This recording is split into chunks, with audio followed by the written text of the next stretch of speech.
So this might shake a little bit of things up. Let's talk about it. The Oppo Find N4 or the Oneplus Open 2. It's the same exact device, it just gets rebranded.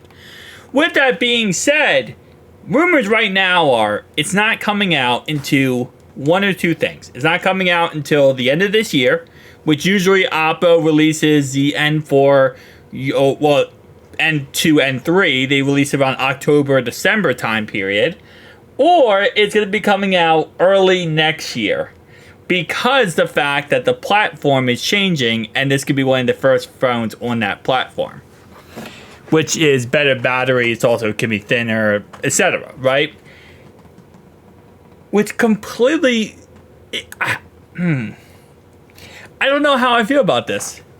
Because Google, right, just released the Pixel Fold 2, or the Pixel 9 Pro Fold.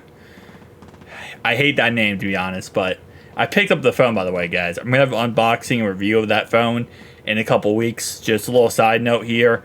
We also have the Z Flip 6 on the way, so we're going to have a lot of foldable phones on the channel very shortly. It looks like the OnePlus Open 2, though, we're not going to have on the channel until next year. Although, don't worry, because I got a Google Pixel Fold 2. So I pretty much have a OnePlus Open 2. It's actually pretty nice. It's like a cheat code to life. Don't worry about OnePlus Open 2.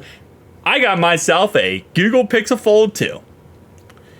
Ironically enough. So, this isn't coming out to potentially next year, 2025.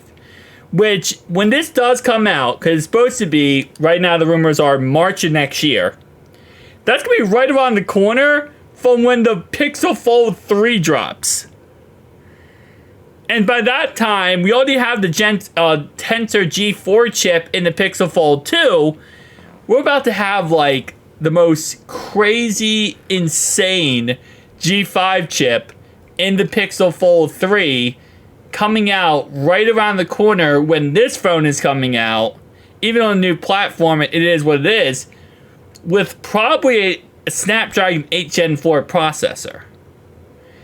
And then a couple weeks after that, or a couple months after that, we'll have the Z Fold 7, which should be the true upgrade to the Z Fold series. We should actually get some real upgrades. We're about to have back-to-back-to-back crazy, insane, foldable, flippable phones to start off 2025. This is about to be insanity. In all honesty, and I'm very excited for this. I'm very, very excited for this. It's gonna be absolutely crazy. And keep in mind that we'll just, again, for this phone, right? This is gonna get released and talked about. The Oppo Find N4, probably I would say December time period is when it actually will get released from Oppo. And this is a China/European countries strictly release, not American release. And then after that gets released, a couple months later, we'll see OnePlus release their phone. So for those who are going to say, there's no way this comes out in 2025 for the Oppo Find N4. No, the Oppo Find N4 will probably come out in December. But then what ends up happening is it takes a couple months, and then the OnePlus Open 2 will come out in March. So... yeah, no, this is going to be insane. 2025 is about to be the year of foldable, flippable phones. And now there's rumors Apple might join the fold next year. Ironically enough, that was the most dad joke I could make possible. But now there's rumors Apple might join the foldable phone industry next year. We're about to have a very crazy foldable phone industry next year. But... let's just see how this ends up turning out, because it is right around the corner and things are about to get absolutely insane. Peace out.